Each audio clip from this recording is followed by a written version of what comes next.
quelques mots introductifs pour vous souhaiter la bienvenue à cette première édition des Masterclass Histoire organisée par le laboratoire ICT Les Europes dans le Monde de l'Université Paris-Cité et l'Alliance européenne Circle U avec le soutien du musée Carnavalet.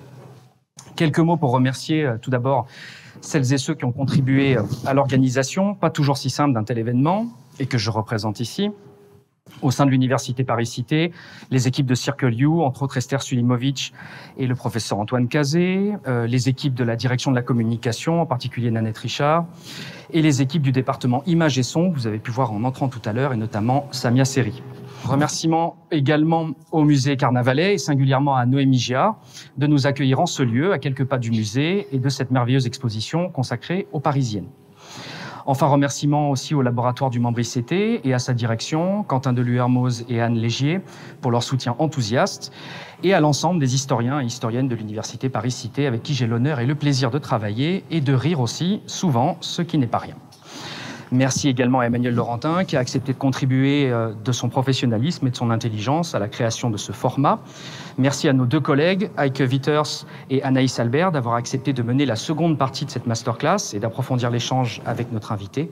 Et puis enfin, bien sûr, nos plus vifs remerciements à Michel Perrault, qui accepta avec la plus grande gentillesse la proposition que nous lui fîmes, il y a un peu plus d'un an déjà, de venir échanger avec nous. Et ce fut heureux, car nous sommes entre nous, je vais me laisser aller à une petite confidence, il nous aurait peut-être été difficile d'imaginer inaugurer cette série d'entretiens avec quelqu'un d'autre. En raison de l'héritage que Michel Perrault a laissé parmi les historiennes et historiens de notre université, à laquelle, par-delà les déménagements et les multiples changements de dénomination, elle continue d'appartenir, et des travaux que poursuivent ses élèves et désormais leurs propres élèves en son sein. Parce qu'en plus d'être historienne, Michel Perrault est une figure intellectuelle incontournable, en France et au-delà, par son rôle pionnier dans l'histoire des femmes, bien sûr, par ses engagements publics aussi, féministes, mais pas seulement, et par ses efforts constants tout au long de sa carrière de diffusion du savoir et de dialogue avec un large public, entre autres chez France Culture. Mais avant tout, du fait de l'œuvre immense et foisonnante dont elle est l'auteur. Une œuvre consacrée au XIXe siècle, aux ouvriers d'abord, aux femmes ensuite, bien sûr, aux femmes en général, et puis à des femmes en particulier, célèbres ou anonymes, souvent fortes, comme on dit aujourd'hui, rebelles surtout, mais aussi entre les deux des travaux consacrés aux marginaux, aux réprouvés, aux vagabonds, aux délinquants, et surtout à ceux condamnés au châtiment et aux peines, aux taulards, aux prisonniers. Quelques égarements encore, si tout à fait volontaires, au gré du temps, par exemple le détour par la chambre ou par les chambres et leur histoire. Une œuvre foisonnante donc, mais une œuvre toutefois, à laquelle, au-delà de la plume et parmi beaucoup d'autres aspects, une attention particulière pour le social donne corps, disons une curiosité pour la vie dans toutes ses dimensions, la vie quotidienne, la vie matérielle, la vie privée, laborieuse, grouillante, multiple, faite de routines et de ruptures, de raisons et d'émotions, et qu'elle explore, comme elle l'écrit, jusqu'au vestibule de la conscience, dès son premier maître ouvrage, Les ouvriers en grève, pourtant marqué par le sceau du quantitatif et de la statistique. Une œuvre tressée de multiples liens, d'un livre à l'autre, dans l'enchevêtrement des enquêtes et des récits, et dont les traces manifestes sont les articles ou les chapitres, jetant autant de ponts en tous sens entre ces différentes rives. Grévistes, femmes apaches, chambres de dames et huis clos de cellules, les filles de Marx aussi à leur manière, et puis des personnages aussi qui parcourent cette œuvre. George Sand, bien sûr, Jérémy Bentham aussi, l'homme du panoptique des prisons, rencontré dans les années 70 par et avec Michel Foucault, et qui réapparaît ainsi, par exemple, 3 décennies plus tard, prodigue de commentaires avisés sur les bonnes manières de dormir, figurez-vous. Je vous le dis tout de suite, dormir pas trop pour Bentham, car la grasse matinée est pernicieuse à la santé morale, et en plus d'être improductive. Et puis aussi, on pense évidemment à Lucie Beau, rencontrée et publiée dans les années 70, de nouveau entrevue en quelques lignes, 20 ans plus tard, en meneuse d'une jeunesse combative, ou croisée à quelque temps de là, au seuil des chambres ouvrières, avant qu'elle ne devienne l'héroïne d'une mélancolie. Une œuvre personnelle, foisonnante, libre, qui donne l'impression de constamment défier les frontières, de déborder les cadres. Une œuvre très historienne aussi, dans ce qui fait sa singularité, sa faiblesse parfois, son refuge aussi, une grande prudence analytique, un ancrage via l'archive dans la complexité des situations où s'entrelacent des logiques multiples et des dynamiques toujours incertaines et souvent contradictoires. Mais peut-être aussi, on lui demandera, une œuvre de son temps, de ses temps successifs, sans doute, comment pourrait-il en être autrement, mais quoi qu'il en soit, une œuvre qui traverse le temps, justement, une œuvre à lire en prenant tout son temps pour y prendre tout son plaisir, sans révérence inutile, tant son ampleur et son élégance subjuguent dès les premières pages, Mais à défaut de la lire, ce soir, après l'avoir lue et en attendant de la relire, nous vous proposons de l'écouter, nous dire un peu son parcours d'historienne, sa pratique de l'histoire et la manière dont elle a construit, chemin faisant, au gré des intuitions, des découvertes, des impasses, des rencontres, des curiosités, des émotions et des engagements, d'un livre à l'autre, son sillon intellectuel, son œuvre. Merci Alexandre. On va commencer avec vous, peut-être Michel Perrault, sur cette idée. Vous êtes historienne, auriez-vous pu faire autre chose? Oh, oui, certainement. J'avais d'abord pensé à faire ma médecine. Et un peu poussé par mon père aussi, qui aurait voulu faire sa médecine, ne l'ayant pas fait, pour des quantités de raisons, me poussait dans cette direction. Mais ça me plaisait. Je trouvais qu'il y avait un aspect social, enfin, important. Mais quand j'ai pensé à faire ça, j'ai demandé conseil à un professeur de sciences nat dans le cours où j'étais, cours de bonne sœur, et elle m'a dit: ma pauvre Michel, vous n'y pensez pas, vous êtes bien trop nul en maths. Donc ça a été l'histoire. J'ai pensé qu'elle avait raison. Et ça a été l'histoire. Ça a été l'histoire. Alors cette histoire, vous la commencez donc dans ces années d'après Seconde Guerre mondiale, où l'histoire quantitative, Alexandre l'a dit, est très importante, en particulier sous l'égide à la Sorbonne d'Ernest Labrousse, évidemment. Et aussi, le Parti communiste est très présent dans la sphère intellectuelle. Et vous la commencez justement sous cette égide de l'intérêt pour les ouvriers. Vous qui êtes fille d'une famille bourgeoise, vous vous tournez vers les ouvriers. C'est aller au peuple d'une certaine façon pour vous? Oui, probablement. La figure de l'autre dans l'éducation que j'avais reçue, mauvaise et bonne, était très importante tout de même. Et par exemple, la figure des petits noirs, il y avait toujours des missionnaires qui venaient au cours Bossuet et qui nous montraient des projections avec les villages africains, etc. C'était bien, enfin, quand même, je trouvais ça très très bien. Et donc, au fond, il y a eu des substitutions. L'autre, ça a été ça, d'abord, le rêve. L'espace colonial. Oui, l'espace colonial, qu'au fond, on trouvait très bien, avec toute l'inconscience qu'on pouvait avoir. Et puis après, le pauvre, ça c'était une figure constante de notre éducation. Pendant la guerre, nous allions à l'église Saint-Laurent. L'église Saint-Laurent, c'est pas très loin de la gare de l'Est. Et il y avait une petite vieille qui habitait le clocher. Naturellement, avec l'accord, ça va de soi, du prêtre, etc. Et nous allions lui porter à manger. Voilà. La comtesse de Ségur, on ferait pas mieux. Absolument. Mais alors, oui, au fond, la figure de l'ouvrier a pris la substitution de tout ça pour deux raisons. D'abord, le pauvre, et puis aussi celui qui est exclu. Parce que faut pas oublier que chez les chrétiens, il y a eu par exemple un livre qui a eu beaucoup d'influence pour moi, d'un certain abbé Gaudin, qui s'appelait France, pays de mission.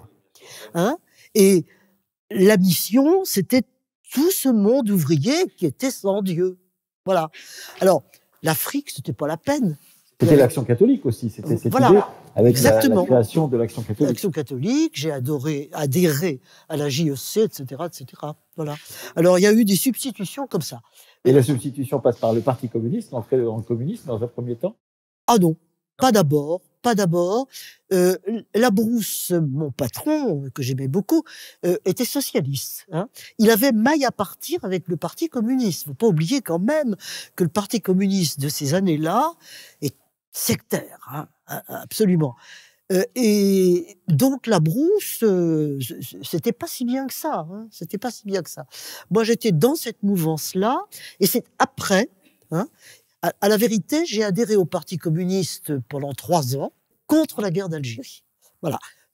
La guerre d'Algérie, ça, c'était vraiment la chose qui s'imposait, dans laquelle il fallait s'engager. Alors là, il n'y avait pas une hésitation. Pas une hésitation. Et je pensais que le Parti communiste lutterait contre la guerre d'Algérie, ce qu'il a fait, mais mollement. Parce que dans la classe ouvrière, il y avait tous ces gens qui étaient soldats. Alors, fallait quand même. Le Parti communiste n'allait pas prêcher la désertion, pas du tout, hein, bien sûr. Donc, au fond, il y a eu peut-être un peu de déception de ce côté-là, mais enfin, peu importe.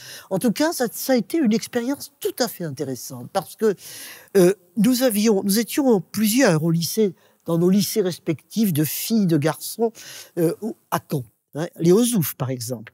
Jacques et Mona aussi. Jacques et Mona, et eux étaient déjà communistes, mais quand Jean-Claude et moi, mon mari, on a décidé d'adhérer, Jacques et Mona nous ont dit « mais vous êtes fous, vous ne devriez pas hein ». Parce que eux, ils voyaient, ils commençaient à se détacher beaucoup. C'était déjà le passé d'une illusion. Oui, voilà, c'était déjà le passé d'une illusion.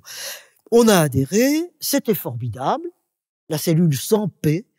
On avait voulu faire une cellule de lycée, mais le parti se méfiait beaucoup des cellules d'intellectuels, donc il nous avait dit non, vous irez dans une cellule de quartier. Ben, c'était très bien. C'était très bien parce qu'enfin, on sortait un petit peu de notre milieu. Hein. On voyait des gens, il y avait des ouvriers. Dans ce temps-là, Caen, ça paraît curieux maintenant, était une ville industrielle. Il y avait aux portes de Caen des hauts fourneaux hein, de la Société métallurgique de Normandie Schneider. C'était très important. Il y avait presque un millier d'ouvriers, leurs familles, donc ça faisait vraiment une agglomération. Et les prêtres ouvriers, parce qu'on avait encore quand même des relations un peu chrétiennes de ce côté-là, avaient été condamnés par le pape. Pourquoi ? Parce que le pontificat redoutait par-dessus tout que ces prêtres deviennent communistes, ce qui leur est arrivé souvent. Et ils ont été condamnés et nous avions rencontré des gens qui, eux, étaient restés dans l'église et qui étaient prêtres dans les églises au Mondeville, Colombelle, Giberville, enfin les 3 communes qui constituent ce qu'on appelait le plateau. Et alors ils étaient tout contents de nous voir arriver parce qu'ils nous ont dit « vous allez nous aider à comprendre cette population ». Hein. Alors on s'est mis à faire des études démographiques, à voir les mariages, les naissances, à aller dans les bibliothèques pour voir quels étaient les livres que les femmes d'ouvriers, c'était elles hein, qui allaient chercher les livres, les ouvriers vraiment pas beaucoup. Voilà, pour essayer de comprendre tout ça. C'était tout à fait intéressant. C'est d'ailleurs très intéressant parce que vous parliez de Labrousse, on retient de Ernest Labrousse l'histoire quantitative, cette espèce d'homme de mission aussi qu'il pouvait être en envoyant dans les régions des jeunes historiens ou des jeunes historiennes pour pouvoir étudier le Limousin, Alain Corbin, d'autres endroits. Mais on oublie que vous faites partie de cette génération d'élèves et d'étudiants et d'étudiantes de Labrousse qui débordent cette histoire quantitative. C'est-à-dire que vous allez tout de suite, y compris dans votre travail sur les grèves, déborder la simple histoire quantitative telle qu'on l'a retenue.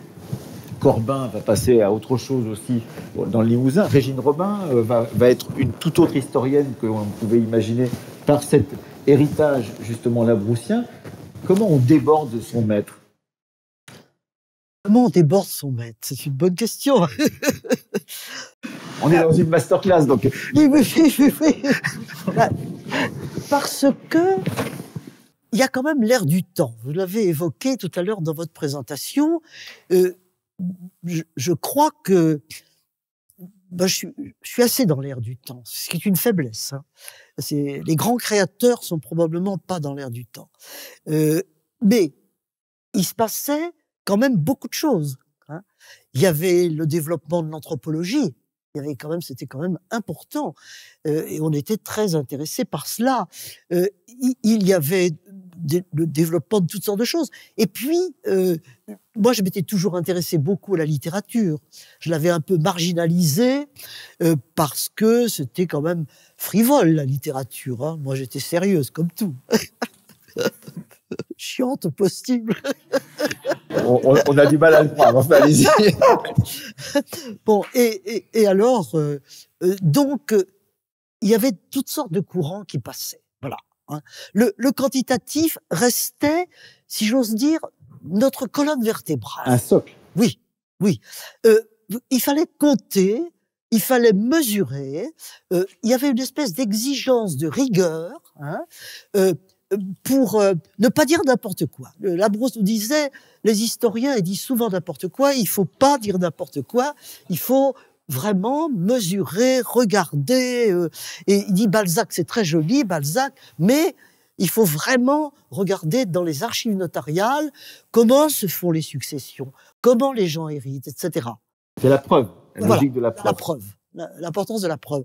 Et puis, les formules, Labrousse, c'était marrant parce que il parlait par des espèces de formules comme ça. Chiffre faux, courbe vraie. Il faudrait développer. Il pensait que, en accumulant justement les statistiques, même s'il y avait des petits chiffrons de temps en temps, on verrait les tendances. Et c'était très important. Il ne faut pas oublier qu'il n'y avait pas d'histoire économique et sociale dans les universités. C'est Labrousse qui a introduit l'histoire économique et sociale. C'était pas rien à l'époque. Hein. Évidemment, tout ça maintenant a passé, on est passé à autre chose. Mais à cette époque-là, ça correspondait d'un côté, je crois, à une exigence un petit peu, oui, presque ontologique, si vous voulez, existentielle, l'économique, le social, c'était ça qu'on vivait. Le faire en histoire, c'était quand même bien. Et le quantitatif, bien sûr. Et donc, vous y ajoutez, mais d'autres aussi vont le faire de cette génération qui est la vôtre, vous y ajoutez, alors, avec votre plume à vous, la vie. C'est-à-dire quelque chose qui, dans une thèse qui aurait pu être une thèse purement quantitative, vous y rajoutez des histoires de vie, des personnages qui, d'un seul coup, font en sorte qu'on incarne aussi l'histoire que vous voulez raconter de ces ouvriers et quelques ouvriers en grève aussi. Oui, il y avait plusieurs raisons à ça. D'abord, les documents eux-mêmes. Hein. Je maniais des liasses de documents parce que j'avais voulu faire toute la France. J'avais dit, je prendrais une période limitée, 20 ans, mais je verrai tout, partout. Hein. Alors, j'avais repéré les archives par les listes qu'il y avait, la correspondance avec les archivistes, et puis aussi sur place. Hein. Avec Jean-Claude, on y allait, on notait, etc., etc. Et après, alors ça c'est tout à fait étonnant et ça ne se fait plus du tout, on m'envoyait à Caen, où j'étais professeur, les archives. Ah oui. Ah mais oui, mais c'est une période incroyable. Vous faites rêver les historiens qui sont dans la salle aujourd'hui. Mais bien sûr, bien sûr. J'en parlais avec quelqu'un qui m'a dit, mais comment est-ce que c'est possible? On m'envoyait les boîtes d'archives, ils disaient pas plus de 3 à la fois. Et quand même, je voyais arriver 3 boîtes d'archives comme ça. Et vous travaillez chez vous? Non, pas chez moi. Non. Aux archives départementales du Calvados. D'accord. Quand même. Sous le contrôle des dames. C'était des dames du Calvados. Comment ensuite passe-t-on d'un sujet à l'autre? Parce que c'est tout à fait passionnant de voir comment, quand on vous lit, et d'ailleurs il faut lire, pour ceux qui sont ici, le petit livre avec un de vos étudiants, anciens étudiants, Eduardo Castillo, dans des entretiens que vous avez menés en 2020 et 2021 avec lui. Comment faites-vous pour pouvoir, disons, passer de ce sujet des ouvriers à un autre sujet? Vous le gardez longtemps, ce sujet des ouvriers, parce que je crois que la thèse, vous la terminez dans les années 70. Oui, absolument. Voilà. Je l'ai soutenu en 71. Voilà, au début des années 70. Donc, vous vivez longtemps avec ces ouvriers, mais d'une certaine manière, est-ce que c'est le travail sur cette thèse qui vous offre de nouvelles portes de sortie? Est-ce que c'est, et vous l'avez dit pour les ouvriers aussi, la rencontre dans la société avec des acteurs sociaux, les changements sociaux des années 60 et 70 qui vous conduisent à faire autre chose et à garder peut-être en réserve, comme l'a dit très bien Alexandre, certains des sujets que vous aviez traités dans cette thèse ou que vous auriez voulu traiter pour les traiter beaucoup plus tard? Oui, tout ça est vrai. D'abord, il faut dire que dans les documents que je maniais, la parole ouvrière apparaissait. Hein. Je me disais même, c'est idiot de noter tous ces chiffres. Ce qui est beaucoup plus intéressant, c'est les textes. Voilà. Hein. J'ai été un peu saisi, au fond, par les textes, aussi bien les textes du patronat ou de la police sur les ouvriers, etc., que des ouvriers eux-mêmes, parce que les commissaires de police très consciencieux récoltaient les tracts, décollaient les affiches, etc. Donc, en l'absence, parce que j'ai travaillé sur une période où il n'y avait pas de syndicalisme, hein, et à la vérité, je l'avais même un peu choisi pour ça, parce que je ne voulais pas travailler sur des organisations. C'est critiquable, hein, mais je me disais, bon, ça va être les organisations, ça va être un discours convenu. Moi, je voudrais savoir comment ils font à la base. Hein. Comment est-ce que des ouvriers presque sans syndicat s'organisent. Voilà. Et c'est d'ailleurs ce qu'on lit chez vous. C'est ce foisonnement que vous décrivez, ah, oui. c'est-à-dire oui. ce désordre de courage, pourrait-on dire, comme l'avait dit Van Roo à propos de votre situation historique, ce désordre de courage où tout le monde commence à s'organiser et où il n'y a pas de structuration véritable du syndicalisme. Oui, c'est ça qui m'intéressait. Voilà. Et par conséquent, la matière était là vivante. Et il y avait la matière vivante et les interrogations dont nous avons parlé, qui venaient d'autres disciplines, et puis peut-être aussi, plus honnêtement, si j'ose dire, qu'à un moment donné, j'en ai eu assez. Voilà. Hein. Je me suis dit, je vais pas toute ma vie travailler là-dessus.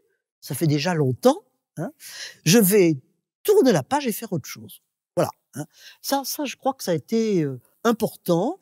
Ça a été l'idée que j'allais pas devenir une spécialiste patentée d'un sujet. Franchement, j'avais beau avoir mis beaucoup de temps pour faire ma thèse, il me restait quand même encore pas mal d'années. Effectivement. Donc, j'allais pas continuer comme ça. Il y avait le désir de changement.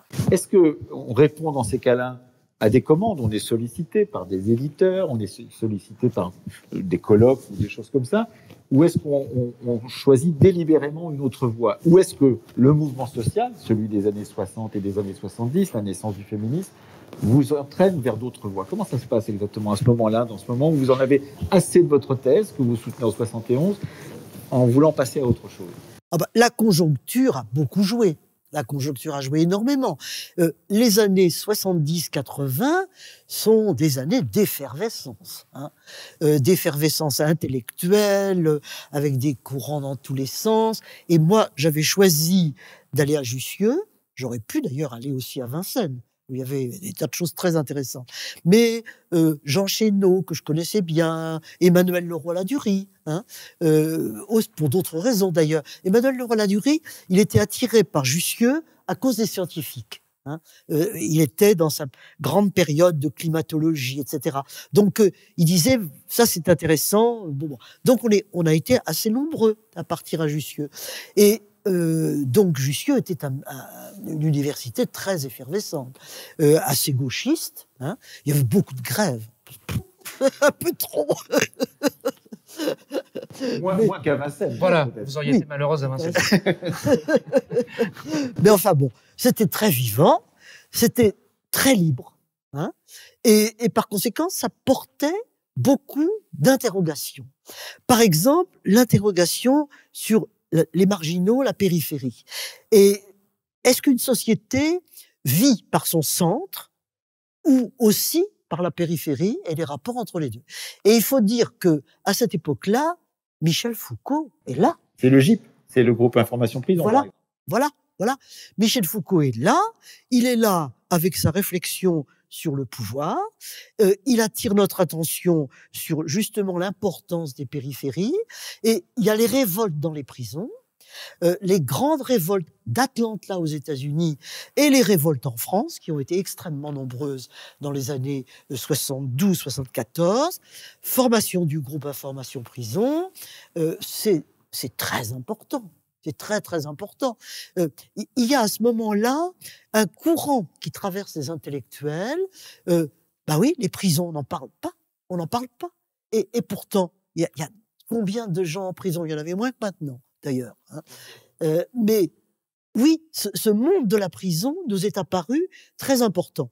Et Michel Foucault a publié en 75, Surveiller et punir, naissance de la prison, qui est à mon avis un des plus grands livres de sciences sociales qu'on puisse imaginer.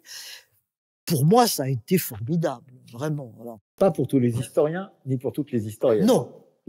parce qu'il y a eu un débat, effectivement, chez les historiens autour de Oui. ce livre en question. Mais ça veut dire que, Oui. comme vous le disiez au tout début, je m'intéresse à l'ère du temps. C'est-à-dire Bah oui. que, d'une certaine manière, vous êtes traversé Un par peu. la société, le changement de la société. Et donc, c'est comme ça aussi que la question de l'histoire des femmes devient votre sujet central à partir de ces années 1970, Oui. et que vous vous engagez, avec d'autres d'ailleurs, à Jussieu, autour, Pauline Schmitt-Pantel et d'autres, autour de cette question de l'histoire des femmes que vous inventez d'une certaine manière. À vous toutes. On peut dire ça, oui. On peut le dire, dire, peut-être. on Je peut ne sais le dire pas. tout de même. Oui, peut-être. Ce que je voudrais tout de suite dire avant de répondre à votre question, que ça a été très collectif. Oui. Moi, j'ai peut-être fait un petit signe comme ça, mais ça s'est rassemblé. Hein. Par exemple, quand on a fait notre premier cours sur les femmes, on était toutes les trois, enfin, on était trois à le faire. Oui, l'ère du temps, c'est très important. Le mouvement de libération des femmes, c'est les années 70.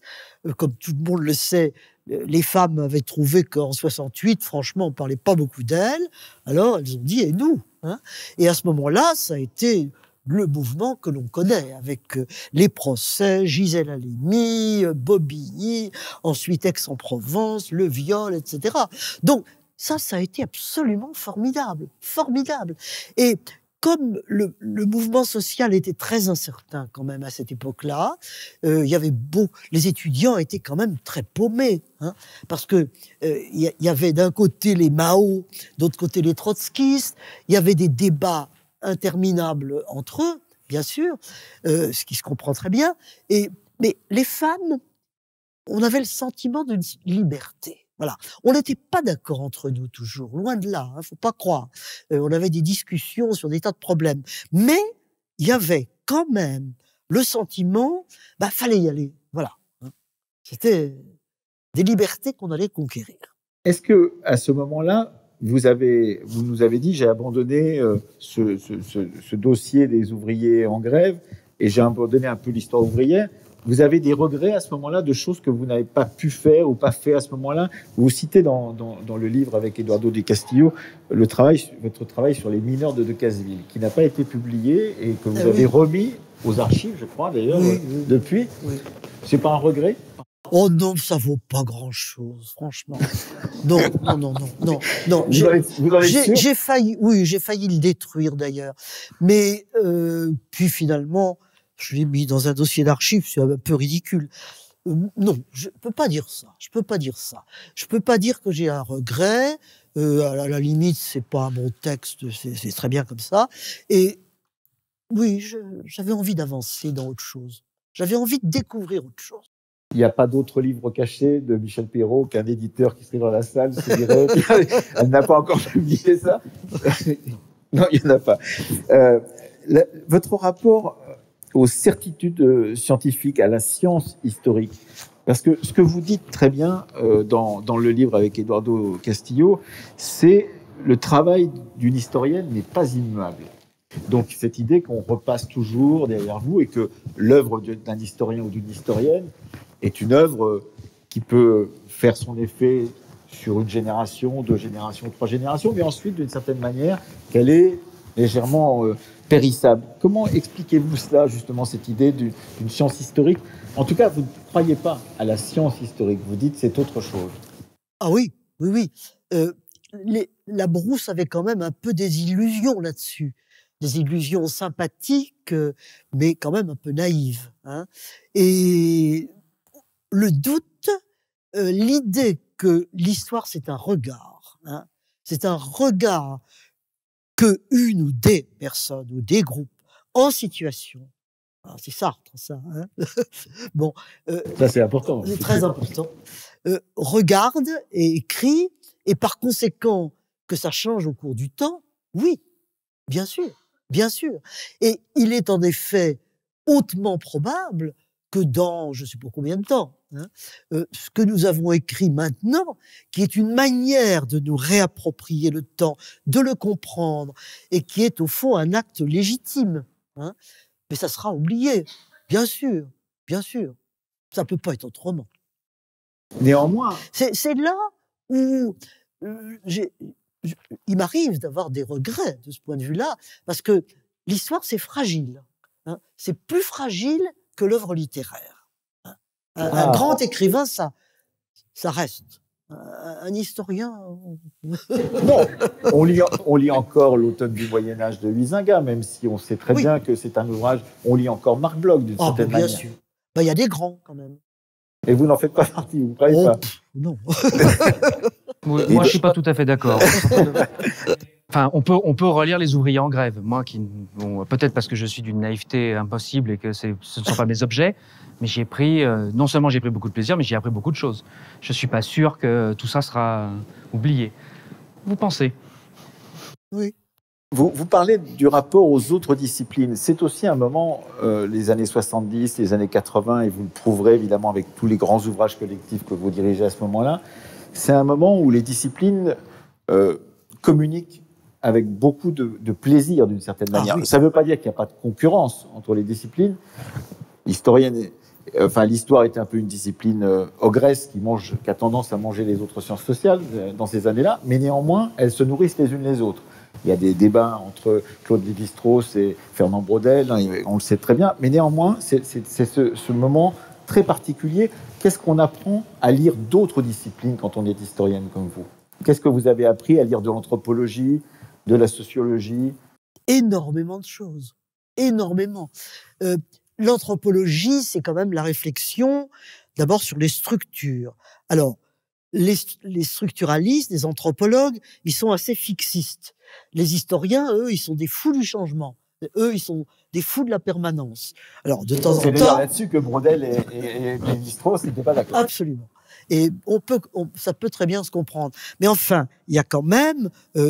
quand je lis Françoise Héritier, que j'ai lu quand même plus tard, parce que les grands livres de François Héritier, c'est les années 90, j'ai appris énormément. Elle m'a donné, Françoise Héritier, des moyens même de comprendre la fameuse domination masculine. Là, elle apporte des instruments. Alors évidemment, elle l'avait déjà exprimé dans des séminaires que j'avais parfois suivis. Bon, les littéraires, c'est formidable. Moi, j'ai fait pendant 3 ans à Jussieu un cours avec un Delfaux, il s'appelait Delfaux, un ami collègue littéraire. Nous prenions des auteurs, Balzac ou des œuvres, par exemple Madame Bovary, on l'avait pris. Et lui regardait en littéraire les structures, la langue, etc. Et moi en historienne. Et on faisait comme ça des cours croisés. C'était formidable. C'était formidable. J'avais évidemment beaucoup de contacts avec les sociologues du travail, notamment Barbani. Qui était une sociologie très importante dans ces années. Très, très importante, très importante. Il y avait une revue qui s'appelait Sociologie du travail et dont le responsable, Durand, était à Jussieu. Donc, on avait des quantités de choses. C'est peut-être, quand j'y réfléchis, avec la psychanalyse et les sciences psy, que j'ai eu le moins de contact. Pourquoi? Parce que je crois que je m'en méfiais. C'était votre longue histoire catholique du départ? Probablement. Vous n'y croyez Probablement un refoulement. Et pourtant, ça peut être utile. Effectivement, la psychanalyse, justement, pour la compréhension des rapports entre les hommes et les femmes, ça peut parfois aider. Mais vous voyez, on a des œillères de temps en temps. Comment, en tant qu'historienne, faites-vous dans le rapport à l'objet? Parce que on vous entend absolument passionné, c'est-à-dire prenant à bras-le-corps l'objet, en l'embrassant d'une certaine manière, tel que vous le décrivez et tel que vous le dites régulièrement. Est-ce qu'à un moment ou à un autre, vous prenez de la distance par rapport à cet objet? Comment faites-vous en tant qu'historienne pour être à la fois très engagée, parce que votre travail est un travail d'historienne engagée dans son temps, et en même temps d'avoir une certaine distance, peut-être pas de la froideur, mais une distance par rapport à cet objet? D'abord, je pense que c'est important. Donc, si c'est important, je vais m'efforcer de le faire. L'histoire est peut-être engagée dans ses racines, dans le choix des sujets. Mais ensuite, quand on a cet objet dont vous parlez, la rigueur s'impose. Voilà. Là, j'ai été quand même élevé par la brousse. Vous l'avez pas oublié, cette leçon. Et par cette école historique, oui, je crois quand même que penser, c'est quand même penser contre soi. C'est pas de se laisser aller aux impulsions, aux passions, à tout ça. Il faut quand même distance prendre. Et bon, les ouvriers n'ont pas toujours raison, par exemple. Oui, ça vous le redites dans le livre avec Eduardo Castillo. Oui, les femmes non plus. Mais ça ne passe pas auprès du Parti communiste quand vous dites que les ouvriers n'ont pas toujours raison. Le texte dont vous parliez tout à l'heure a été censuré, d'une part parce que j'avais dit quelque chose sur Lénine qui n'était pas très bien, et d'autre part parce que j'avais écrit ce que j'avais vu dans les documents, peut-être à critiquer d'ailleurs ces documents, ça c'est vrai, que les ouvriers, pendant la grève, ils buvaient pas mal. Voilà. Alors j'ai dit ça, il fallait pas écrire ça. Les ouvriers, non, ils boivent pas. Voilà. Nous savons bien que si, et que l'alcoolisme a été un mal parmi les maux très importants des classes populaires à cette époque-là. Et que ça n'est pas une invention des réformateurs sociaux du 19e siècle de dire que les ouvriers boivent. Voilà. Effectivement, on en a la trace. Voilà. Comment, avec votre éducation, vous le dites d'ailleurs dans tous vos textes, y compris dans votre essai d'égo-histoire, bourgeoise de départ, vous avez parlé de cet enseignement dans les écoles chrétiennes, chez les bonnes sœurs, oui. S'est-il accommodé de ce sur quoi vous avez travaillé souvent, c'est-à-dire dépasser la loi, l'illégalisme, c'est-à-dire ceux qui, à un moment ou à un autre, débordent de la loi, parce qu'on peut dire qu'effectivement la loi est au cœur des enseignements que vous avez pu recevoir, j'imagine, en tant que jeune élève. Et comment cette attirance pour ce qui dépasse la loi, et ce que vous disiez tout à l'heure à propos de Michel Foucault, c'est-à-dire de cet illégalisme, ceux qui sont à la marge, etc. Qu'est-ce qui vous attire ou qu'est-ce qui vous a intéressé dans cette question de la marge et de ceux qui sont un peu en dehors de la loi ou oubliés par la loi ? La rupture. Il y avait une phrase de l'Évangile qui pour moi était fondamentale. Alors, quittant tout, ils le suivirent.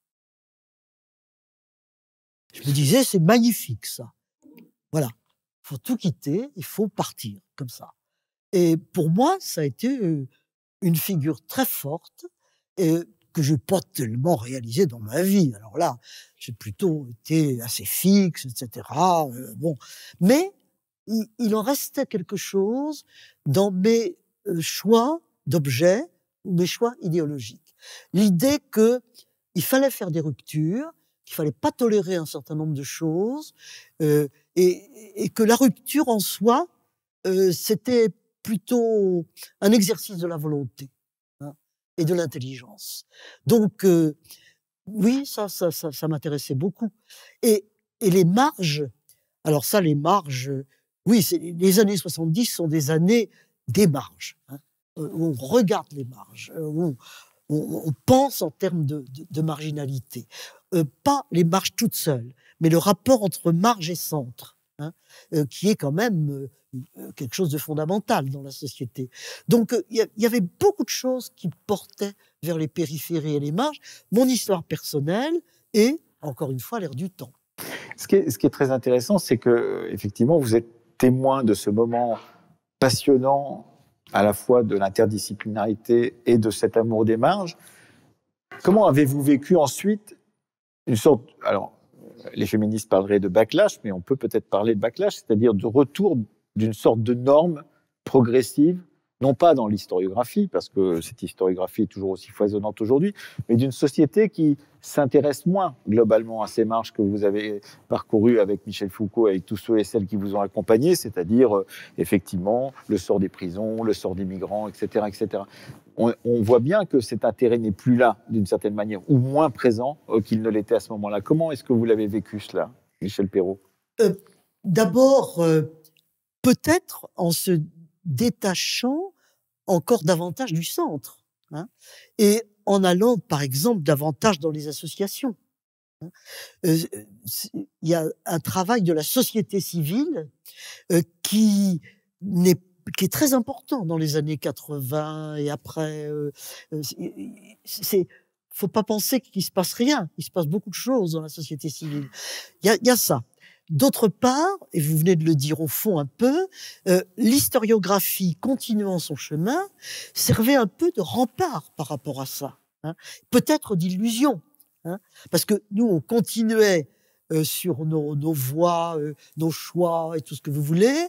Et la société traînait, tant pis, tant pis, nous on continuait. Alors peut-être y a-t-il, c'est peut-être une chose qui est, en effet, il faut critiquer, un enfermement relatif dans les disciplines.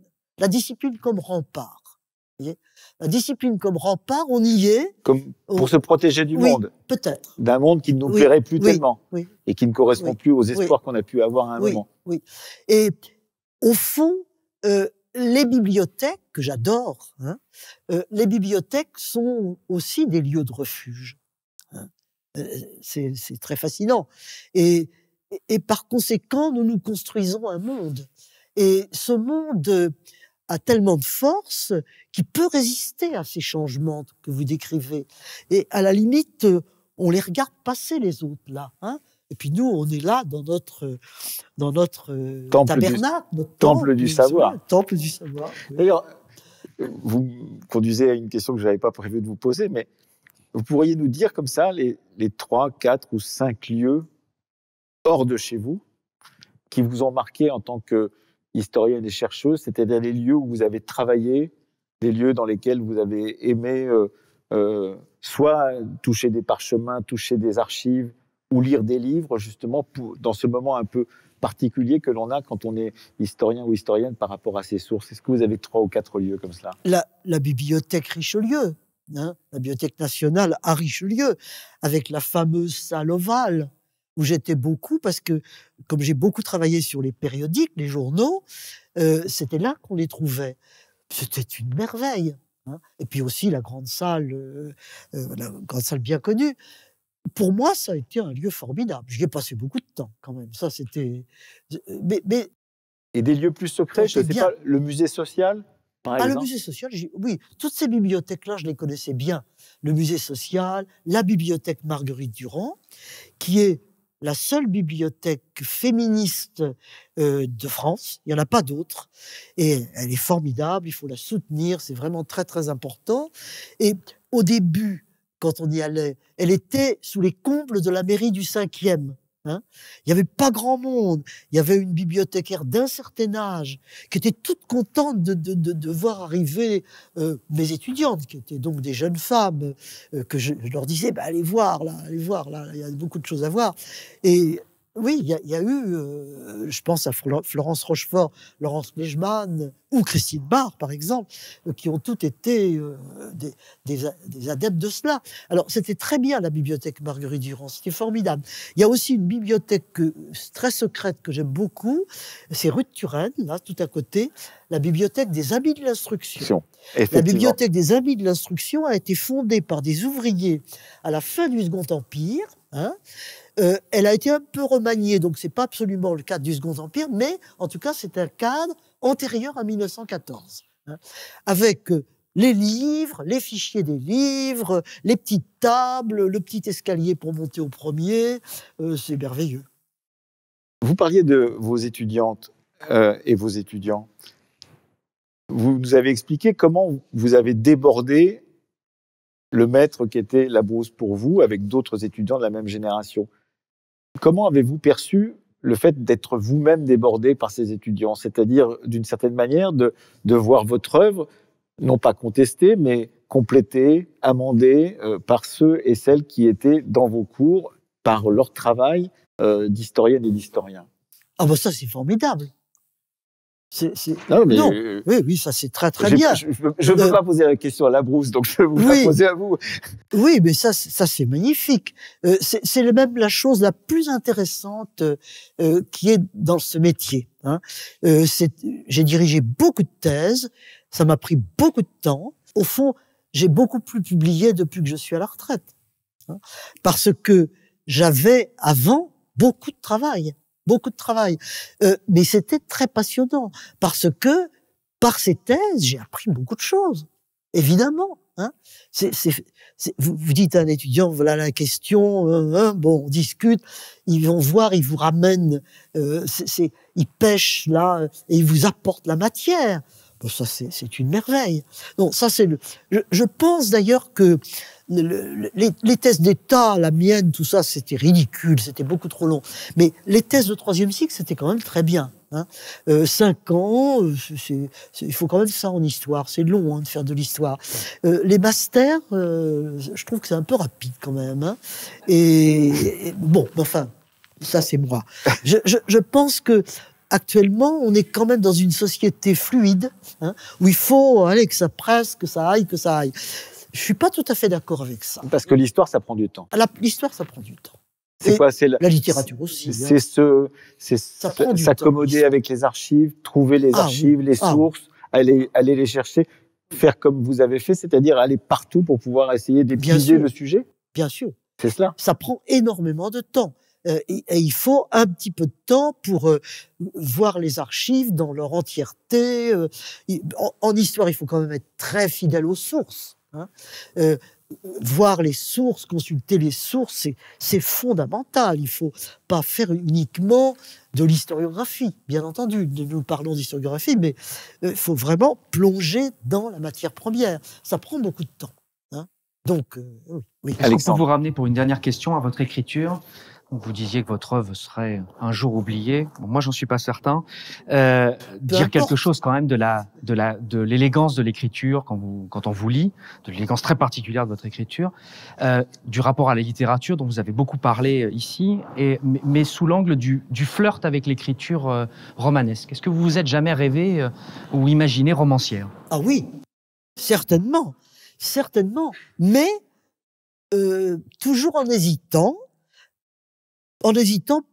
Parce que je me pense pas créatrice, donc des obstacles peut-être intellectuels et réels, et puis malgré tout, parce que l'histoire me paraît toujours plus. Ah oui? Ah oui. Plus que la littérature. La littérature, c'est dans l'histoire. Ouais, c'est ça. Ah oui. C'est une façon de tout compléter. La littérature, c'est dans l'histoire. Et moi, je regarde les romans du 19e comme une grande source. Une source fondamentale. Vous allez à l'encontre de ce que vous disait Labrousse. Oui, bien sûr. C'est-à-dire que Balzac, pour vous, c'est une source. Bien sûr. Évidemment. Simplement, il ne faut pas appliquer à Balzac les méthodes qu'on applique aux archives notariales. Évidemment, on demande aux archives notariales des choses tout à fait différentes de ce qu'on cherche dans Balzac. Et avec Balzac s'introduit la notion de représentation, qui est si importante et qui permet justement de comment est-ce qu'il a vu les choses, pourquoi est-ce qu'il dit, etc., etc. Mais pour un historien, c'est très intéressant de se saisir de cette littérature. Et je pense que très marqué quand même par les guerres. La première que mon père avait fait dans les tranchées et dont j'ai entendu parler pas assez parce qu'il voulait pas en parler. Et la seconde, évidemment. Il y a toujours quelque chose qui me ramène vers l'actualité. Ça me passionne. Ce qui se passe me passionne. Donc c'est plus que l'air du temps. Oui. Quand on parle d'air du temps, généralement on dit c'est un peu léger. Oui. Mais l'actualité, ça peut être lourd et tragique. Bien sûr. On le sait avec ce qui se passe aujourd'hui, par exemple en Ukraine. Donc d'une certaine manière, c'est plutôt ce goût de l'actualité qui, d'une certaine façon, vous ramène toujours pour réactualiser votre travail d'historienne. Oui, je pense que oui. Je pense que oui. Je pense que ce qui se passe, c'est fascinant. C'est fascinant, j'allais dire, c'est un roman, l'histoire est romanesque. C'est jamais des choses attendues, c'est toujours de l'inattendu. On ne s'attend. Les historiens ne sont pas des prophètes, ils peuvent même pas prévoir. C'est là, évidemment, les limites de l'histoire aussi, qui n'est évidemment pas une science. Bon, et on est déjoué constamment par les événements. Alain Corbin me disait un jour, être historien, c'est s'attendre toujours à l'inattendu. Oui. Donc, d'une certaine manière, c'est de jamais pouvoir prévoir quoi que ce soit. On ne peut rien prévoir. Alors, pour conclure, peut-être, on avait proposé, puisque vous parliez de vos passions et de ce que vous aimez, on vous a proposé un petit questionnaire qu'on vous a envoyé pour terminer sur un ton un petit peu plus léger, par des petites questions et des réponses assez courtes, si vous le voulez bien. Alors donc, on va vous commencer par l'histoire. Michel Perrault, qui vous a fait aimer l'histoire? Qu'est-ce qui m'a fait aimer l'histoire? Curieusement, dans le cours de Bonne Sœur où j'étais, il y avait un professeur qui était un prêtre et qui était à l'Institut catholique et qui venait nous donner des cours. Et il nous faisait des cours sur la Bible. Et un jour, c'était tout à fait à la fin de ma scolarité, vers 46, par là, 46, 47, les manuscrits de la Mer Morte. Les manuscrits de la Mer Morte. C'est incroyable, les manuscrits de la Mer Morte. Parce que c'est l'archive, l'archéologie, la langue, parce que c'était écrit en araméen. Moi, l'araméen, ça me faisait rêver. Hein. Et les traductions qu'on en... l'espèce d'origine du christianisme puisée là. Pour moi, ça a été quelque chose de formidable. Ça a été une des révélations. J'allais vous demander quel était le livre qui vous a fait aimer l'histoire. Alors, à part les manuscrits de la Mer Morte, quel est le livre qui vous a fait aimer l'histoire? Alexandre Dumas, quand même. Quel est le siècle, la période ou le moment favori de l'histoire en dehors de ce 19e siècle qui a été le vôtre? Plein d'époques. Plein d'époques. Et j'aime, par exemple, le 4e siècle à Rome. Je trouve que c'est fascinant à cause de la décadence. Et de manière générale, j'aime beaucoup les périodes de décadence. Je trouve ça sensationnel. Oui, et puis c'est tout de même la période où, effectivement, la décadence et la liberté. Le sénateur Simac se plaint que les chrétiens ont pris tous les bâtiments et qu'on ne peut plus rendre un culte à ces anciens dieux, d'une certaine manière. Voilà, c'est ce moment où Rome devient une autre ville. Bien sûr. Une ville chrétienne. Bien sûr. Est-ce que vous avez un personnage ou une personnalité historique que vous auriez voulu rencontrer, que vous aimeriez rencontrer? Plein. J'aurais bien... Oui, enfin, oui et non, parce que je me dis souvent que je les connais mieux, enfin pas ces personnages en tout cas, par leurs œuvres que si je les avais rencontrés.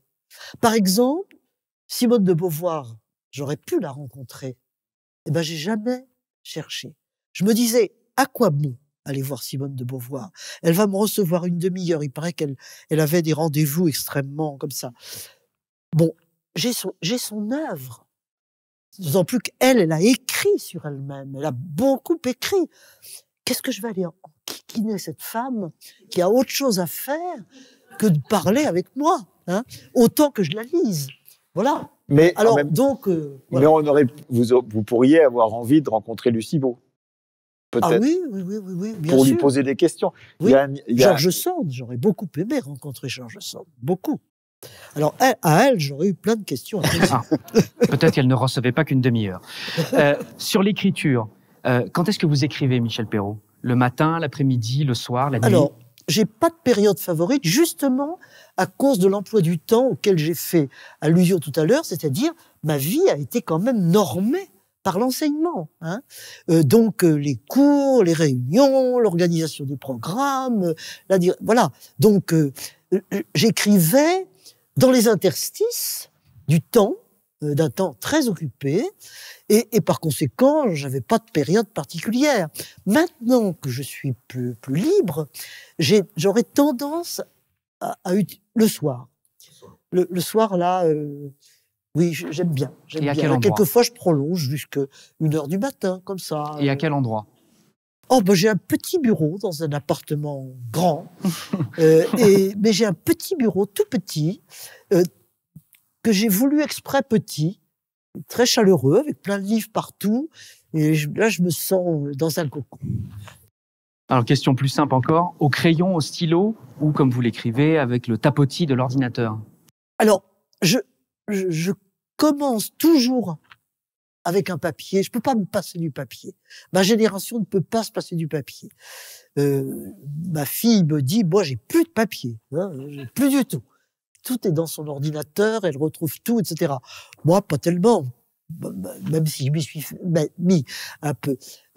Donc, je commence par, quand j'ai un projet, je commence par crayonner, par écrire comme ça, et puis après, oui, l'ordinateur est quand même formidable, parce que on peut corriger, voilà.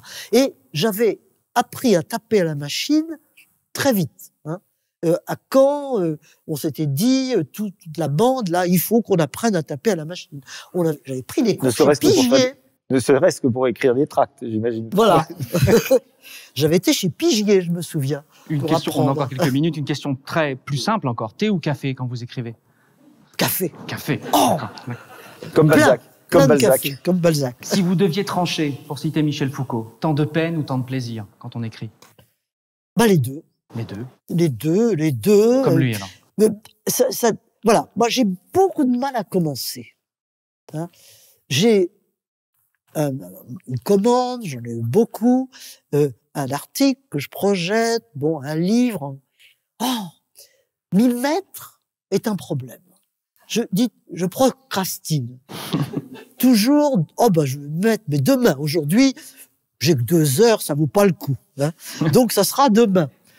Et puis, comme ça, je peux traîner beaucoup. Mais, en général, quand je commence, ça va. C'est plus facile quand je suis entré dedans que de commencer. C'est ça mon problème. Mon problème, c'est de commencer. Et ce que j'aime bien, c'est la fin. Quand le texte est fini, quand je n'en suis pas trop mécontente, parce que ça peut varier, il m'arrive d'avoir des sentiments de jouissance en relisant un texte, en me disant, c'est pas si mal que ça. Hein. C'est généralement pas si mal que ça, faut le dire aussi. Je dis ça comme ça, je me dis, oui, ça va, bon. Je vous propose d'en rester là et de rester sur ce moment de plaisir. Vous voyez, j'aurais bien continué avec vous. Merci. Merci beaucoup. On fait une petite pause. Une toute petite pause sur cette première partie. On reprend dans 1 minute. Oui, pas tout de suite. Bien, alors nous ont rejoint Heike Witters, qui est professeur d'histoire à l'université Humboldt de Berlin, et Anaïs Albert, qui est maître de conférence en histoire à l'université Paris-Cité, et ma voisine de bureau, je crois qu'on peut le dire, et qui vont poursuivre cet entretien en invitant Michel Perrault à rentrer un peu plus dans le détail et à dialoguer avec les mouvements plus contemporains de la pratique de l'histoire et de l'historiographie. Alors, je vais commencer. Et puisque vous parlez de livres, Michel Perrault, on partage effectivement un bureau avec Alexandre, dans lequel il y a une partie de votre bibliothèque, puisqu'on est arrivé dans cette université Paris 7 et que un nouveau collègue est arrivé dans un bureau, et il y avait des livres que vous aviez laissés derrière vous. Je pense que vous en les aviez en beaucoup d'exemplaires. Et Sophie Curé, ma collègue qui est ici, m'avait dit, mais regarde si tu veux pas des choses dans la bibliothèque. Et j'ai passé un après-midi à déplacer la totalité dans notre bureau. Donc, je vis avec vos livres, vos anciens livres, au quotidien. Et du coup, je suis vraiment très heureuse d'être là parce que, effectivement, moi, j'ai lu votre œuvre beaucoup, et quand vous disiez qu'elle serait dépassée ou qu'on la dépasserait, en tout cas pas tout de suite, hein, parce que pour l'avoir lu beaucoup, encore moi, un moment, Monsieur le bourreau. J'ai toujours été très frappée en travaillant sur des terrains que vous aviez défrichés, notamment sur Paris et sur les classes populaires parisiennes, de vos intuitions en fait et de la connaissance très approfondie que vous aviez de la vie des gens. Des Parisiens, même dans des aspects, ce que disait tout à l'heure Emmanuel Laurentin, qui n'étaient pas au cœur de vos recherches. Et moi, par exemple, dans vos travaux, c'est là où j'ai découvert les grands magasins du Fayel, les abonneurs du Fayel, les grands magasins de crédit populaire, sur lesquels ensuite j'ai travaillé, mais qui étaient déjà là dans vos travaux, dans votre thèse, dans les ouvriers en grève. Et je voulais aussi parler Alexandre parlait tout à l'heure de vos formules, de votre style si beau, parce que souvent ces intuitions, ces à côté, c'est pas au cœur de vos sujets. Vous êtes en train de parler de la grève, des ouvriers, puis il y a une formule comme ça qui arrive et qui résume un aspect de la vie du peuple de manière très juste. Et c'est parfois des sujets entiers de thèse qui pourraient se découvrir dans ces mots-là. Donc la femme, glaneuse éternelle, pour qui la ville est une forêt. Ça, c'est dans la femme populaire rebelle. Vous en avez parlé, votre interprétation de l'alcoolisme comme drogue de l'ouvrier, ou aussi sur les désirs des ouvriers de posséder un jardin. Vous écrivez « Le vieux rêve agraire persistant, un désir incoercible de la maison individuelle et du jardin, cet avatar du champ. Pas plus que la société française n'accepte la ville, l'ouvrier français n'accepte l'usine, il demeure en son tréfonds un paysan. » Voilà, je voulais faire entendre quand même cette langue-là, parce qu'elle est vraiment très belle. Et je suis toujours frappée quand je vous lis en me disant, mais alors, comment avoir trouvé tout ça? Vous avez un peu répondu, hein, vous avez dit, j'ai parcouru les archives départementales. Alors, je viens de découvrir qu'on vous envoyait même des archives, ça c'est vraiment une autre époque. Mais vous avez dit, on y passait du temps, etc. Mais je trouve qu'aussi, ces archives-là, il faut les entendre. Et vous dites, hein, dans ce livre sur l'histoire du féminisme, que vous aimez écouter. Et je trouve que vous écoutez aussi les archives. Il faut savoir les entendre et d'une autre manière, il faut savoir aussi le restituer dans une langue qui est très puissante. Et vous dites, j'ai jamais fait de psychanalyse, mais il y a dans cette écoute et cette restitution, il y a là quand même quelque chose, moi je trouve un peu de la psychanalyse dans votre manière d'écouter les archives, d'écouter in fine des gens morts depuis des décennies, de les écouter et de les redire. Et voilà, je voulais juste savoir comment vous écoutiez ces archives, parce que vous les avez lues, mais vous les avez aussi écoutées. Se mettre à la place d'eux, voilà. Ça c'est très très important. Se demander comment les gens vivaient ce qu'ils faisaient, c'est une question constante pour moi. Hein. Et par conséquent, oui, se mettre dans la peau. Voilà, se mettre un petit peu dans la peau de l'autre pour comprendre. Et puis, alors, en dehors de ça, qui est quand même du domaine de l'intuition, attacher aussi beaucoup d'importance aux mots, hein, au sens des mots. Alors là, on a de plus en plus d'instruments. La lexicologie, j'ai beaucoup discuté autrefois avec Antoine Pro, qui avait fait beaucoup de choses là-dessus. Bon, enfin, bref, à la fois la matérialité, hein, la matérialité d'une expression, c'est quand même très important. Et puis, tout ce que on peut sentir, hein, tout ce qu'on peut, en effet, sentir. Ceci, c'est important. Oui, c'est là probablement où il y a quelque chose d'irréductible. C'est pas une méthode, c'est aussi une manière d'écouter. Voilà. Et alors j'ai une autre question plus historiographique là pour le coup. On s'est partagé avec Heike Witters. Moi je suis plutôt sur l'histoire sociale ouvrière et Heike vous posera des questions sur l'histoire des femmes et du genre. Mais sur une question plus historiographique, hein, on observe depuis le début, on va dire des années 2000, un retour de l'histoire sociale hein, et qui effectivement avait connu une éclipse dans les années 80-90, aussi au moment d'effondrement du Parti communiste, hein, qui portait quand même aussi cette parole-là, pas seulement, mais aussi. Et ça a été particulièrement visible récemment avec deux synthèses qui ont eu un grand succès, hein, celle de Gérard Noiriel, Histoire populaire de la France, et celle de Michel Zancarini-Fournel, Les luttes et les rêves. Et alors, certes, il y a eu une éclipse, mais du coup, cette histoire sociale qui revient, elle intègre aussi l'histoire des femmes, l'histoire coloniale et postcoloniale. Donc, on voit aussi apparaître une plus grande diversité. Et j'aurais aimé avoir votre sentiment hein, sur ce renouveau de l'histoire sociale, qui n'est pas un retour à l'identique, hein, qui est un renouveau, mais quand même avec une histoire sociale des catégories populaires. Et puis aussi, votre sentiment sur ce syntagme, puisque vous faites attention à la langue, d'histoire populaire. Et c'est pas une histoire des classes populaires que vous avez écrite dans l'histoire économique et sociale de la France, hein, mais c'est une histoire populaire. Et vous dites aussi que vous avez refusé de faire une histoire féministe. Vous êtes historienne et féministe, vous ne faites pas une histoire féministe. Et qu'est-ce que vous pensez de l'histoire populaire et puis de ce renouveau de l'histoire sociale? Alors, il y a plusieurs choses dans votre question. D'abord, le retour de l'histoire sociale, moi, je le vis plutôt bien. Hein. Je le vis plutôt bien parce que, pour moi, le social reste déterminant fondamental. Donc, qu'on l'ait effacé et que ça revienne maintenant, ça me paraît très bien. Au fond, je suis intersectionnel. Hein. Je trouve que j'ai pas du tout compris les cris d'orfraie qu'on a poussés à propos de l'intersectionnalité. Croiser des choses ensemble, hein, c'est élémentaire, mon cher Watson. Hein, véritablement, c'est comme ça qu'on fait des progrès. Et par conséquent, si on est une femme, on est d'une catégorie sociale, on est d'un métier, on est d'une région, on est d'une culture, on est d'une religion, etc. Donc, croiser cela pour la compréhension d'une personnalité et pour la compréhension des groupes, c'est quand même essentiel. Par conséquent, je ne vois que du positif au retour du social, mais comme vous l'avez dit d'ailleurs vous-même, l'histoire s'est quand même enrichie de tous ces apports-là. Hein. Et par conséquent, oui, elle en fait son miel. Et ça me paraît très bien. Alors attendez, vous m'avez posé... l'histoire populaire. Alors, l'histoire populaire, les livres qui ont été écrits sont très bien, et je les aime beaucoup. A priori, j'aurais pas fait d'histoire populaire.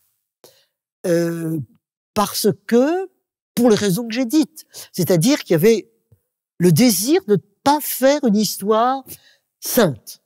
On n'allait pas quitter l'histoire sainte des religions pour construire une histoire sainte de la classe ouvrière et surtout pas construire une histoire sainte des femmes. Hein.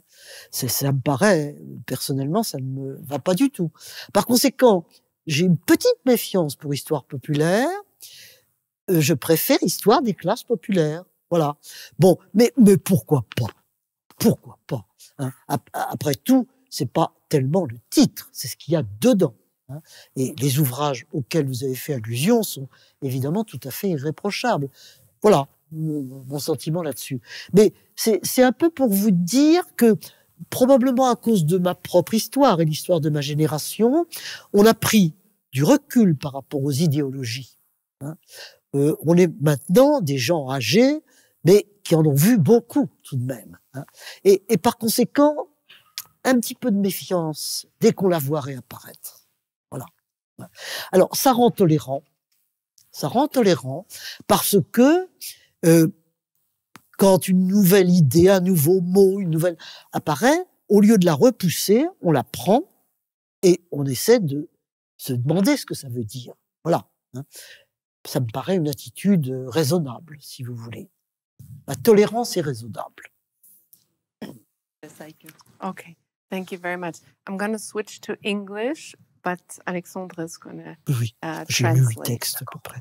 Okay. Yeah, thank you very much. I would like to switch our focus now from social history to women's and gender history, even though, of course, social history and women's history are very much related. When I talk to my students today about women's history, I often feel the need to historicize it a little bit, to explain why and in which context it emerged and what its early proponents, and you're certainly one of them, were actually aiming at. And we have been talking a little bit about being a scientist and an activist at the same time. At Humboldt University, we do not have a Center for Women's Studies, but we have a department for gender studies. And gender history has become relatively important and has a strong academic foundation. But I recently supervised a master's thesis about the Peasants' War in the early modern period, in which the author expressed her unease with only analyzing gender relations. She actually wanted to know about the experiences of women in the context of these uprisings. And she wanted to learn about women's agency, not to glorify these women as rebellious fighters, but to actually understand what they did and what they felt.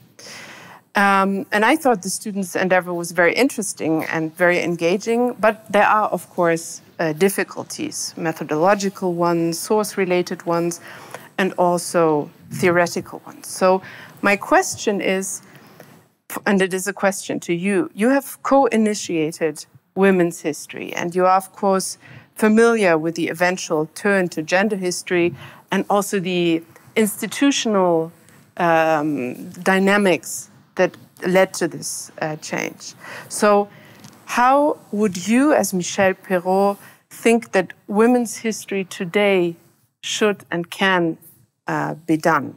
Or maybe to allow for a more concrete answer, if now in the year 2023 you were giving the chance, or maybe also the chore, to write and to reconceptualize the history of women and or gender relations in the West, how would it look like? Would it be different? Would it be the same? And if it would be different, in what way would it be different? Merci infiniment. Alors, il y a beaucoup de choses dans votre intervention sur études de genre, études des femmes. Hein. Le genre est apparu en France d'abord chez les antiquisants, d'abord, puis, surtout, après le célèbre article de John Scott, le genre comme instrument utile de l'analyse historique. Ça a été très important et ça reste un texte très important. Ceci étant, au départ, il y avait une certaine méfiance pour le genre. Par exemple, quand il y a eu à la Sorbonne en 1992, une réunion pour la sortie de notre histoire des femmes en Occident. Il y avait beaucoup de monde et parmi les intervenants, il y avait une historienne italienne qui était très critique et qui nous a dit « Vous allez faire l'histoire du genre et vous allez oublier les femmes. Vous allez parler de la différence des sexes et on parlera des hommes. Et les femmes, elles vont disparaître. » Et elle disait il faut faire l'histoire sociale des femmes. Voilà. Hein.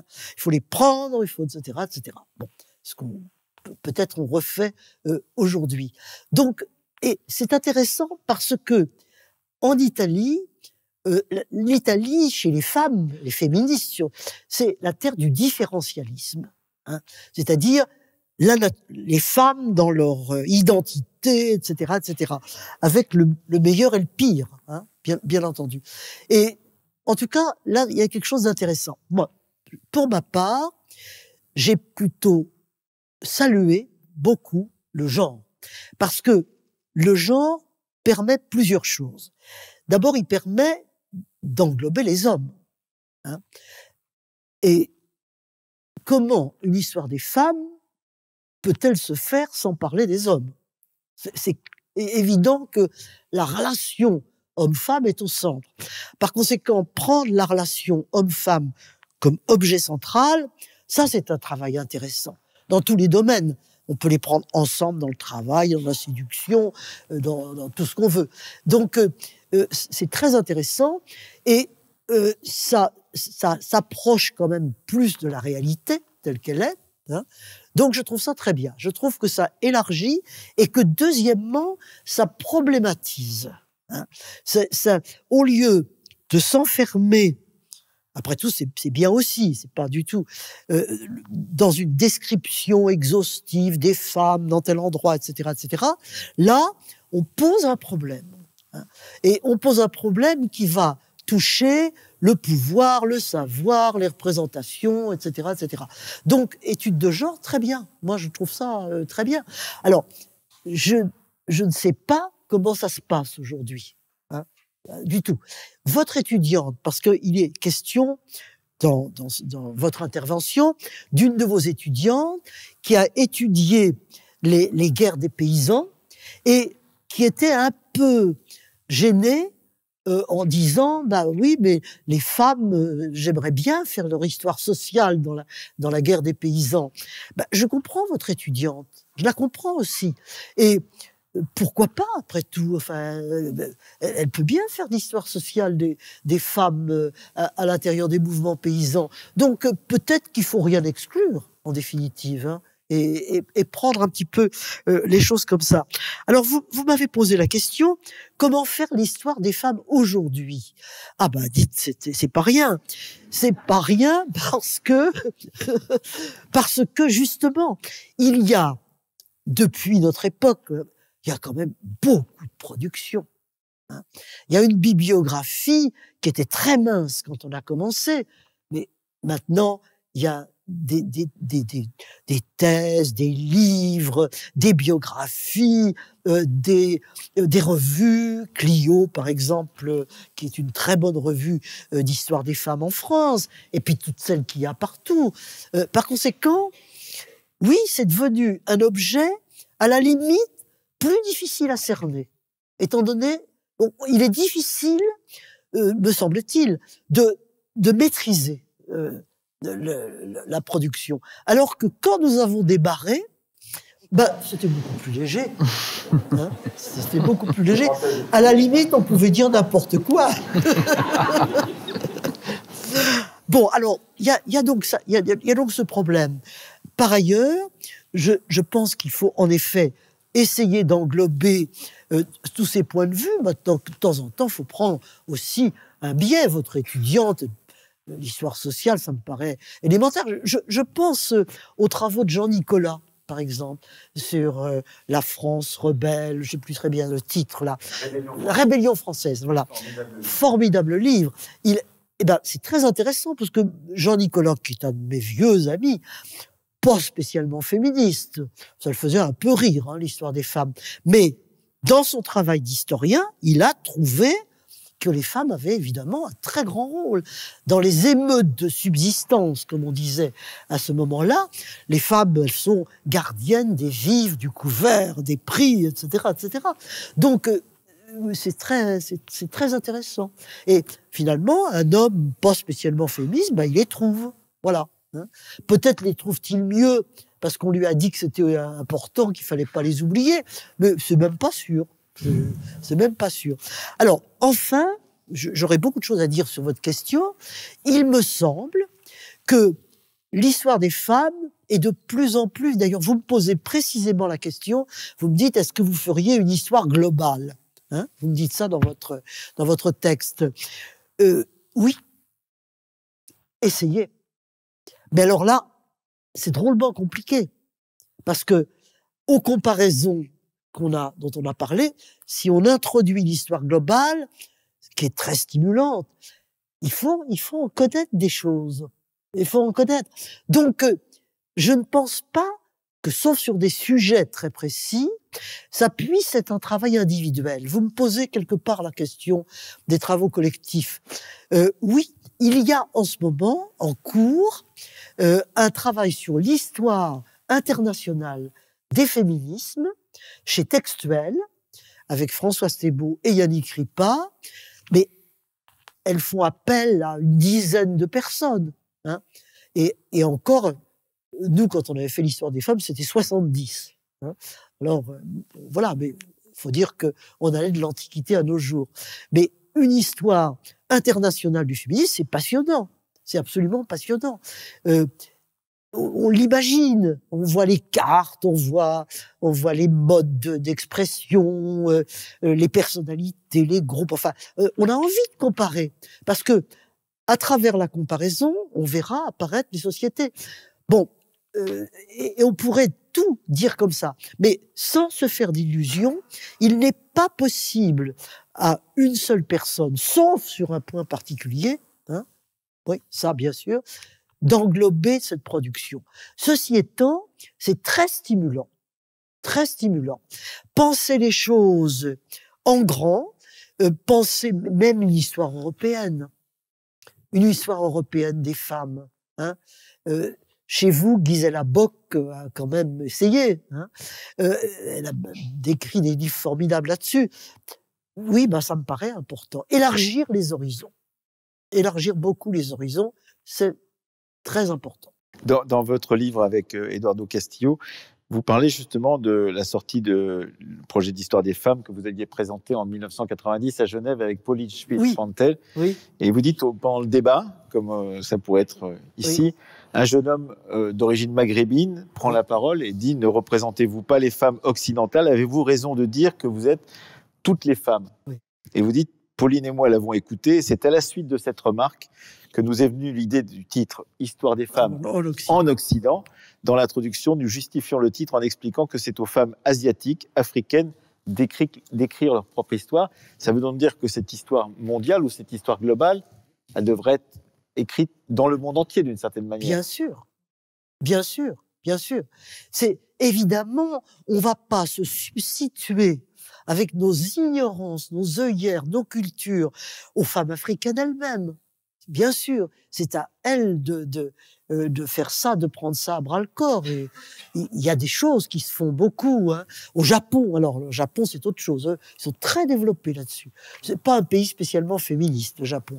Mais il y a des femmes qui se sont vraiment emparées du sujet. Donc oui, c'est ça au fond l'impulsion de ce que serait une histoire globale. Voilà. Vous me posez aussi une question quelque part, j'ai pas répondu sur pourquoi est-ce que vous me dites, vous me demandez pourquoi, au fond, j'ai fait beaucoup de travaux collectifs, hein. Alors, pour plusieurs raisons. D'abord, parce que ça s'insinuait, d'une certaine manière, mieux dans mon emploi du temps, hein. Il y a eu un moment où, passé les ouvriers en grève, qui m'avaient pris quand même beaucoup de temps, j'ai plutôt fait des articles. Et les travaux collectifs, bon, c'est pas la même chose, on écrit moins, etc. Deuxièmement, parce qu'on me l'a demandé aussi, hein. L'histoire de la vie privée, c'est Duby qui me l'avait demandé. L'histoire des femmes, c'est aussi lui. Et par ailleurs, j'aime bien ça. J'aime bien l'histoire collective.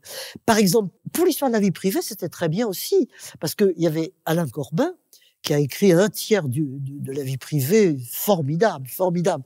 Ça, c'était quand même très intéressant. C'est le moment où j'ai vraiment bien travaillé avec Alain Corbin, hein. Et pour l'histoire des femmes, c'était encore beaucoup plus formidable, parce que l'histoire des femmes s'est appuyée sur un séminaire que nous avions fait à l'École des Hautes Études, avec Pauline Schmitt, Christiane Clapy, Geneviève Fraisse, Arlette Farge, Françoise Thébault, etc. Et quand la proposition nous est venue, moi je me suis tournée vers elle, je leur en ai parlé, enfin je ne vais pas vous raconter tout ça, et finalement on l'a fait ensemble. Et on continuait, au fond, en écrivant l'histoire des femmes, en la composant, etc., etc., le travail qu'on faisait en séminaire. Donc ça a été un vrai travail collectif et où on échangeait beaucoup. C'était très bien. Is this working together with colleagues, with other students, or with other people, is this something that you would also recommend to students today, or is this something that is more important if you're already a trained historian? So would you say that the teacher or the training of students at university should actually have this element of collective work? Excusez-moi. Oui, est-ce que ce travail collectif est plus intéressant, peut être intéressant à quel stade de la carrière, hein? C'est ça la question. Ah, écoutez, c'est pas facile de répondre. Je pense quand même qu'il faut commencer par un travail personnel. Je crois qu'il faut, c'est peut-être une vue individualiste des choses, hein, se colter avec les sources, les archives, les documents, écrire. C'est quand même un travail un peu solitaire, hein, et c'est nécessaire. Et par ailleurs, c'est formidablement jouissif, hein. Très, très, très, très agréable. Et il me semble que pour participer à un travail collectif, au fond, dans la collectivité, on va donner ce qu'on sait déjà, souvent d'ailleurs. Et donc, c'est plus facile. C'est un peu plus facile de faire des travaux collectifs quand on est un petit peu plus de bouteilles, hein, comme on dit. Et peut-être qu'il faut que les jeunes, là, les jeunes étudiants, les doctorants, commencent par faire leur chef-d'œuvre. Comme dans les ateliers. Exactement. Exactement. Exactement. Oui, je pense. Merci, je crois qu'on a... Merci beaucoup. Merci Michel. Merci beaucoup. Oui, merci à vous.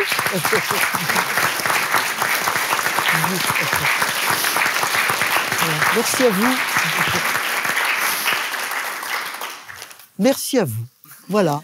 Hein, et bon chemin sur les chemins de l'histoire ou autres.